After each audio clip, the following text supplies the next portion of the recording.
Hello viewers, welcome all of you in my YouTube lecture series. This video is based on MJC 5, student of semester 4 English major. I am going to describe a novel written by Toni Morrison. The title of the novel is Beloved. It's a part of American literature.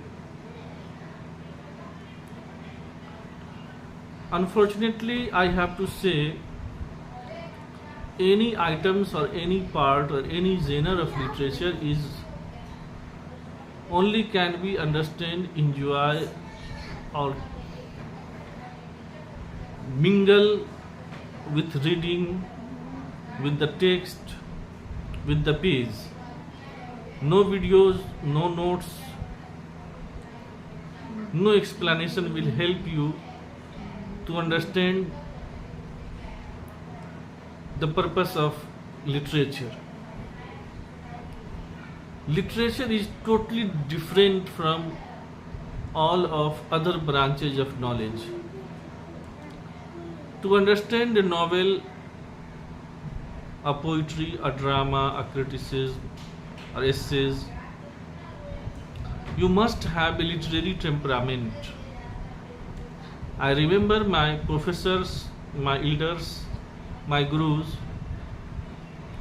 who once told me, literature is something that change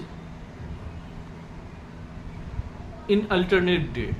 That means if you read or recite a poem today and you explore, imagine, search, research, and you deep think about the text and context, meaning, symbol of the poem, and in another day when you go through with that text, your ideas, your theories, your philosophy must be changed.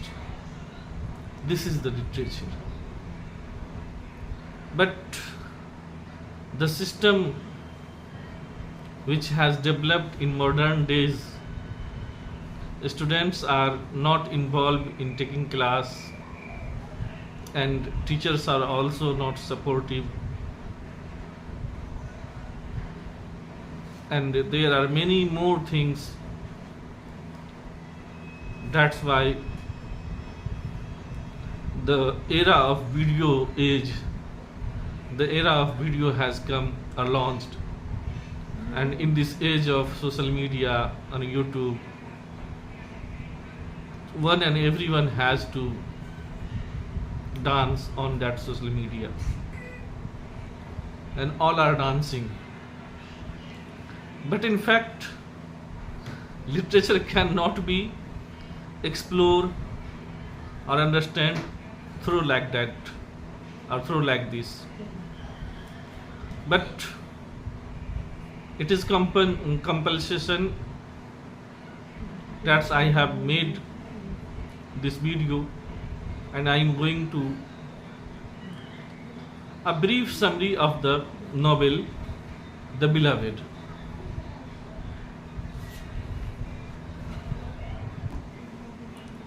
Literature या literary item या literary piece या literature के जो भी Jenner हैं, चाहे वो novel हो, ड्रामा हो, फिक्शन हो, शॉर्ट स्टोरीज हो, ट्रेजेडी हो, कॉमेडी हो, एलिजी हो, बैलेड हो, सोनेट हो, जो भी है उसे हम इस तरह से नहीं समझ सकते हैं.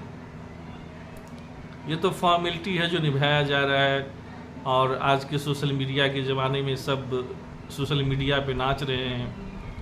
तो अच्छे बुरे पढ़े लिखे और ले मैन से लेके हाई स्टैंडर्ड लोग तक सब अपना अपना डांसिंग मोड में हैं. जो टॉपिक मैंने आज लिया है और जिसका टाइटल बिलवेड है, जो बीए सेमेस्टर 4 ऑनर्स में इंग्लिश मेजर वालों के लिए प्रिस्क्राइब्ड सिलेबस में, उसको इस तरह से वीडियो में समझना मुश्किल ही नहीं, असंभव है। हमें हमारे अपने गुरुजी याद आते हैं जो कहा करते थे कि लिटरेचर में जब तुम किसी आइटम को या किसी पीस को पढ़ते हो, तो अगर आज रात में तुमने किसी एक ड्रामा का लाइन या पार्ट या कोई पोइम को पढ़ा और पढ़ के आपने जो एक अपना थ्योरी बनाया, उसको एनालाइज किया, उसके सिंबल, इमेज, उसके थीम, उसके नैरेटिव टेक्निक, उसके पिच, डिक्शन, मीटर, सब कुछ जब आपने समझा और समझने के बाद एक फाइनल डिसीजन पे पहुंचा कि शायद पोइट ये कहना चाह रहे हैं, और फिर अगले दिन जब आप सो के उठते हैं और फिर उसी पीस ऑफ आइटम को पढ़ते हैं, उसी पेज के उसी कॉन्टेक्स्ट को पढ़ते हैं, अब पढ़ने के बाद फिर आपका नज़रिया बदल जाए, तो दिस इज़ द लिटरेचर। और जो टॉपिक है आज का, नॉवेल है बिलवेड, टोनी मॉरिसन ने लिखा है, अमेरिकन राइटर है, अमेरिकन लिटरेचर है, उसको समझाना और समझना इस तरह से जस्ट ए जोक।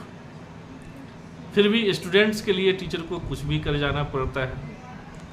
तो हमारे मिथिला में एक कहावत है, नई मामा से हाँ मामा, तो वही हो रहा है। एक मोटा मोटी बेसिक आइडिया, थीम या द बिलवेड नॉवेल क्या है उसके बारे में मैं एक ब्रीफ जानकारी दे रहा हूँ। चूँकि अमेरिकन लिटरेचर ब्रिटिश लिटरेचर के बाद आया है और बाद में ये मर्ज हो गया, इंग्लिश लिटरेचर हो गया, और इंग्लिश लिटरेचर आप जानते हैं कि दुनिया का सबसे इनरिच लिटरेचर है जिसमें कॉन्टेंट्स की कमी नहीं है। तो जब जहाँ का लिटरेचर आप पढ़ते हैं तो वहाँ की ज्योग्राफी, हिस्ट्री को भी और कल्चर को भी समझना होता है। तो ये जो नॉवेल है बिलवेड, ये किस सिचुएशन में और वहाँ के कौन सा हिस्टोरिकल और ज्योग्राफिकल मूवमेंट हुआ था जिससे प्रेरित होकर टोनी मॉरिसन ने इस नॉवेल को लिखा। ये नॉवेल नहीं, अपने आप में एक ट्रीटीज है, अपने आप में एक माइलस्टोन है अमेरिकन लिटरेचर का, जिसमें टोनी मॉरिसन ने सिर्फ लिखा ही नहीं बल्कि अपनी आत्मा भी लिख डाली।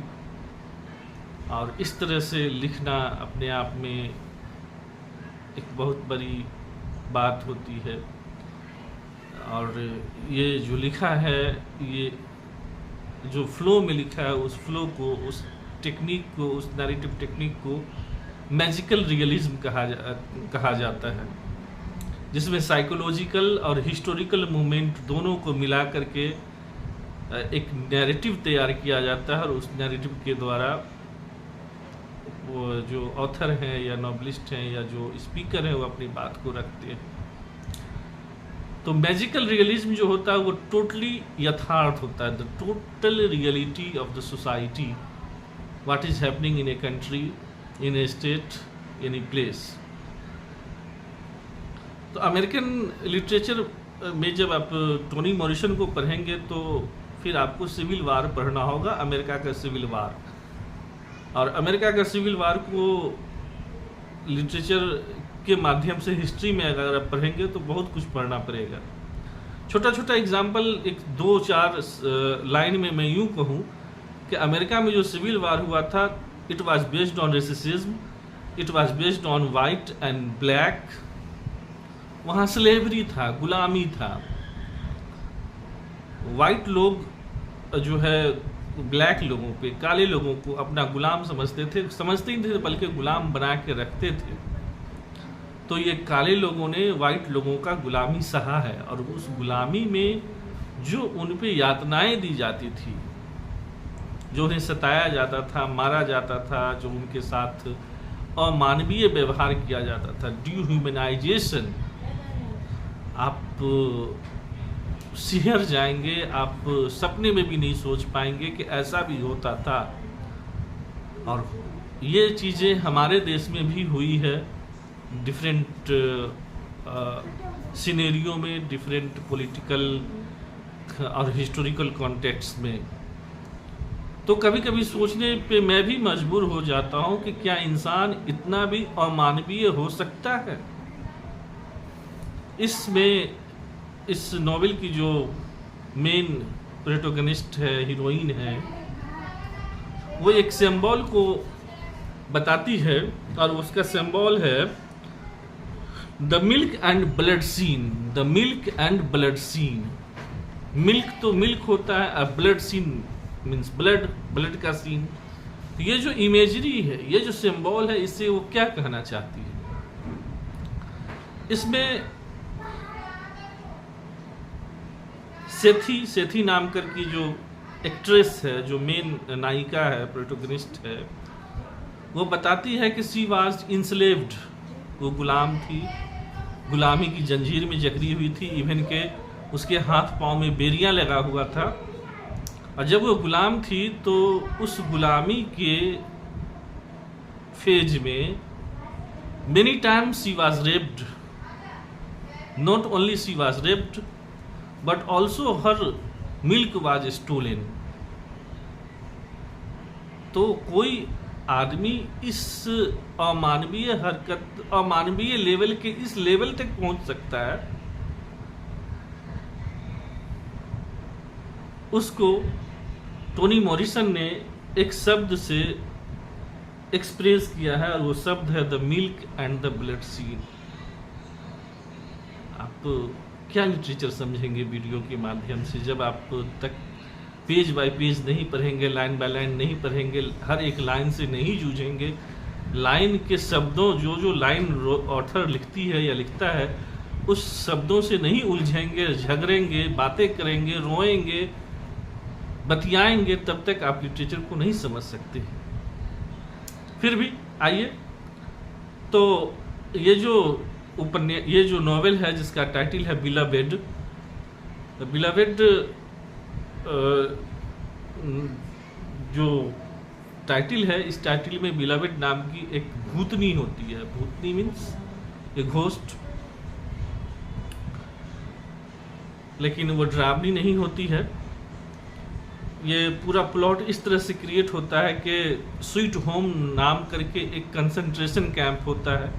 कंसंट्रेशन कैंप मतलब जहाँ गुलामों को चेन पहना के, हाथ पांव गले में लोहे की जंजीर पहना के उससे बंधुआ मजदूरी करवाया जाता है, उससे काम लिया जाता है, घोड़ा गधा की तरह उसे मारा जाता है और घोड़ा गधा की तरह उससे काम लिया जाता है। और उस कैंप को कंसंट्रेशन कैंप कहते हैं और उस कैंप का नाम था स्वीट होम।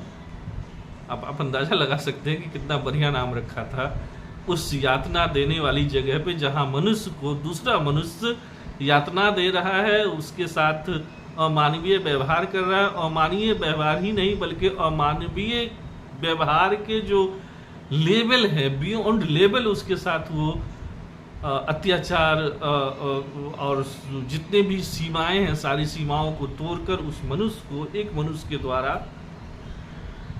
यातना, प्रताड़ना, मानसिक, शारीरिक, आर्थिक, सामाजिक रूप से प्रताड़ित किया जा रहा है। तो इस प्रताड़ना, जब आप जानते हैं कि जुल्म जब बहुत ज़्यादा बढ़ जाता है दुनिया में, तो फिर संघर्ष होता है और फिर क्रांति होती है। तो अमेरिका में भी ये क्रांति हुई और वो क्रांति कोल्ड वार या वो जो है कि शीत युद्ध में पहले बदला और बाद में वो गृह युद्ध हो गया। और उस गृह युद्ध के होने के बाद फिर अमेरिका में काले घोड़े का भेद खत्म हो गया, सबको मान सम्मान मिला, बराबर की साझेदारी मिली। तो उस विद्रोह में सेथी नाम की एक महिला होती है जो उसी स्वीट होम में, जहां उसे बंदी बना के काम करवाया जाता है, वहां वो रहती है अपने पति के साथ। उसके पति का नाम हेल होता है। हेल और सेथी दोनों पति पत्नी उस कंसंट्रेशन टाइम में स्वीट होम में रहते हैं। और स्वीट होम में रहने के बाद वहाँ उसे एक बेटी पैदा होती है और वो बेटी जो पैदा होती है वही बेटी बिलावेड है।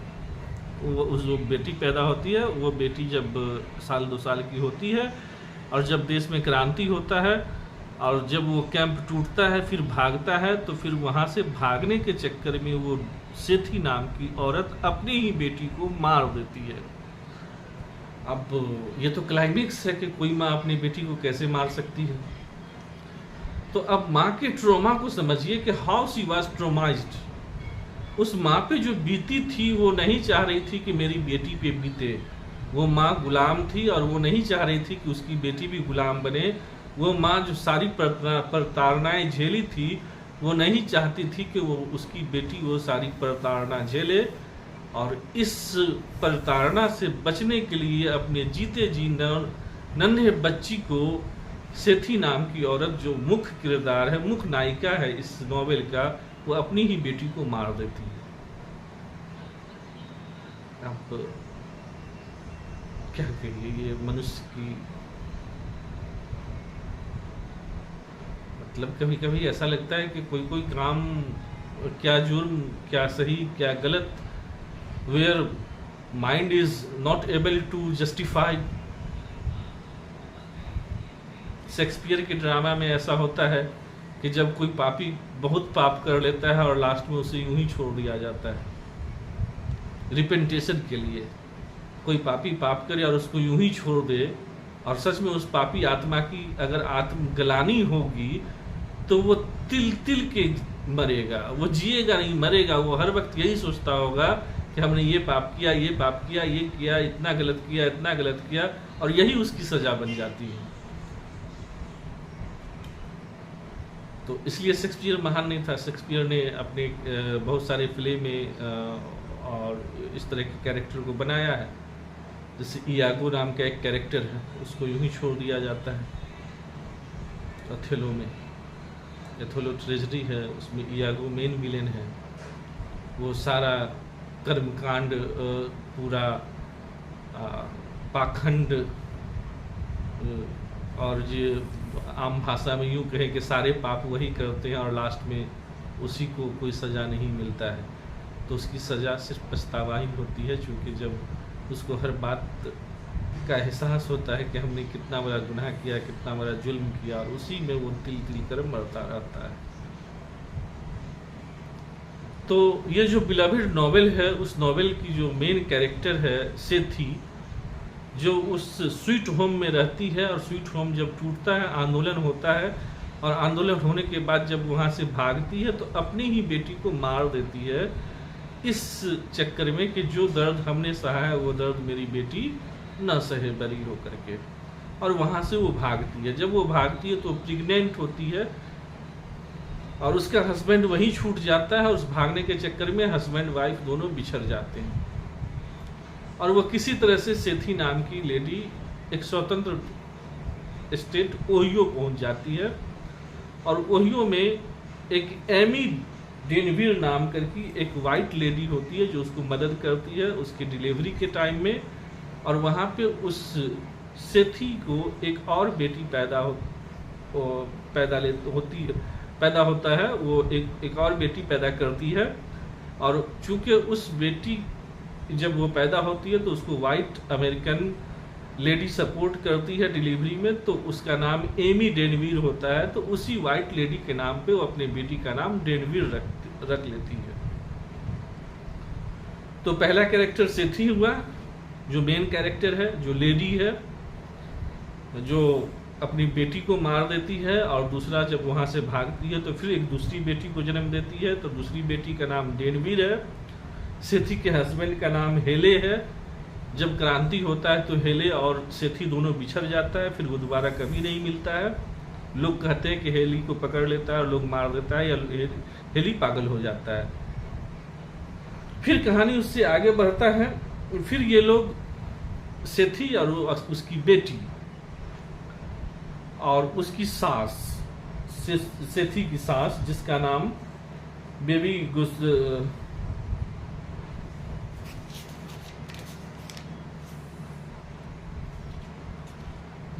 बेबी सुगस होता है, और उसके दो देवर, वो सब मिल करके एक नई जगह पर आके रहते हैं। और उस नई जगह का सिर्फ नंबर होता है, और वो नंबर होता है 124 सनशाइन सिटी में। सन सिटी एक जगह है वहाँ पे सिर्फ इसको नंबर मिलता है एक घर का, और वो नंबर होता है 124, जहाँ पे सेथी, सेथी की दूसरी बेटी देनवीर, सेथी की सासू माँ, बेबी सुगस और बेबी सुगस के 2 बेटे सब मिलकर साथ साथ रहते हैं और नॉर्मल जिंदगी चलती रहती है। तभी अचानक से उस घर में एक आत्मा का प्रवेश होता है, और वो आत्मा अपने आप को बिलाबेड कहती है कि मैं बिलाबेड हूँ, और वो बातें करने लगती है सेथी से और सेथी की जो दूसरी बेटी है देनवीर उससे, और बात ही बात में उसको अंदाजा होता है कि ये मेरी बड़ी बेटी है जिसको मैंने मार दिया था। जब इस तरह से वो भूत के साथ, उस बिलाबेड के साथ वो 18 साल तक उस घर में रहती है भागने के बाद। 18 साल के बाद फिर सेथी के लाइफ में एक पॉल डी नाम का आदमी आता है। पॉल डी आदमी जो पहले उसी कंसंट्रेशन कैंप में जहां वो सेथी कैद थी वहां वो भी कैद होकर के काम करता था। तो पॉल डी का अट्रैक्शन सेथी की तरफ होता है, और वो सेथी और पॉल डी दोनों फिर से नई जिंदगी की शुरुआत करना चाहते हैं, और वो लोग उस घर में रहने लगते हैं। जब पॉल डी का आगमन उस घर में होता है तो ये बिलाबेड नाम की जो घोस्ट है, होली स्पिरिट है, अच्छी आत्मा है, उसे ठीक नहीं लगता है और वो फिर घर में हरकतें करना शुरू कर देती है। हॉन्टेड घर हो जाता है, और वहाँ पे वो पॉल डी को भी भगाना चाहती है, और उस हॉन्टेड घर में जो बेबी सुगस है, जो सेथी की सास है, उसके जो 2 बेटे हैं वो सब डर के भाग जाते हैं। फिर बेबी सुगस की मौत हो जाती है, तो घर में सिर्फ बच जाता है देनवीर जो सेथी की बेटी है, सेथी और पॉल डी। लास्ट में पॉल डी और सेथी और देनवीर तीनों अपने आप को एडजस्ट कर लेते हैं उस घर में, उस बिलाबेड के साथ, उस स्पिरिट के साथ, और धीरे धीरे सब एक दूसरे को मना लेते हैं। शुरुआती दौर में ये लोग भूत भगाने वाले टीम के पास जाते हैं, लेकिन कुछ फर्क नहीं पड़ता है, और फिर यहाँ से बिलाबेड अपनी बात कहना शुरू करती है कि उस कंसंट्रेशन कैंप में क्या क्या होता था। फिर से वो फ्लैशबैक में जाकर वो गुलामी की जंजीरों की कहानी, वो ट्रॉमा, वो दर्द, वो दुख वहाँ से शुरू होता है और स्टोरी आगे बढ़ती जाती है। ये मोटा मोटी कहानी है बिलाबेड की, लेकिन इस तरह से नहीं होगा, इसे आप लाइन बाय लाइन पढ़िए तब जाके आपको समझ में आएगा। एक पैराग्राफ में पढ़ देता हूं। Toni Morrison's Beloved is a narrative with multi layers that delves into the deep scare of slavery, not only on body but also on the mind and soul. The intervened themes of trauma, motherhood, memory, and identity depict the horror of slavery and how it continued to haunt its characters. Beloved is all about the psychological impact of slavery and the impossibility of escaping it. There is an impossibility to escape. Sethi home was haunted by her daughter's ghost. It symbolized how the past cannot be forgotten or repressed. The past cannot be forgotten or past cannot be repressed. Toni Morrison reveals the memories of Sethi. Here the novelist Toni Morrison, she reveals. What does she reveal? She reveals the memories of Sethi and other characters, stating how trauma distort time and experience. One can repay the trauma the Sethi when the trauma that faced by Sethi.